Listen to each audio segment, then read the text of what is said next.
को लेकर बात की और सीधे कहा कि हिंदुत्व और हिंसा से जोड़ा और उस पर बीजेपी का पलटवार। इसको कतई कोई भी शिव भक्त इसको बर्दाश्त नहीं कर सकता। आप इस तरीके से किसी की भी आस्था के साथ आप खिलवाड़ नहीं कर सकते। और ये आस्था सदन में बैठे लोगों की ही नहीं है, देश भर के लोगों की है। देश भर में एक बड़ी आबादी ऐसे लोगों की है जो शिव भक्त है, मैं खुद उनमें से एक हूँ।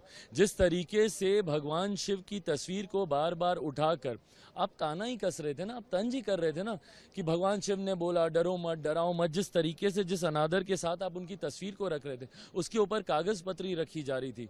किस तरीके की आपकी आस्था है ये, और किस तरीके से आप लोगों की भावना के साथ आप खिलवाड़ कर रहे थे, ये कतई कोई भी शिव भक्त बर्दाश्त नहीं करेगा। और आपको अगर भैया एलओपी के नाते अगर आपको बातों को रखना है तो आप तथ्यों के साथ रखिए ना।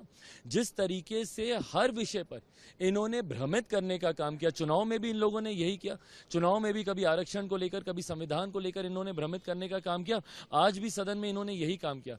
आज भी यहां पर आकर सिर्फ गलत बयानबाजी करने, कभी अग्निवीर के नाम पर, कभी अलग अलग योजनाओं के नाम पर सिर्फ गलत बयानबाजी इन्होंने कर सदन को भ्रमित करने का काम किया। मैं धन्यवाद दूंगा माननीय गृह मंत्री जी का और स्पीकर साहब का, जिन्होंने उनको सत्यापित करने का, जिन्होंने उनके लिए बाध्य किया। नहीं तो इस तरीके से आप फ्लोर ऑफ द हाउस पर आकर गलत बयानबाजी नहीं कर सकते। और अंत में मेरा सबसे बड़ा ऐतराज, जिस तरीके से व्यक्तिगत टिप्पणी आप कर रहे हैं, आप गंभीरता को समझिए अपने पद की। आप प्रधानमंत्री जी की मुस्कुराहट को लेकर आप व्यक्तिगत टिप्पणी कर रहे हैं।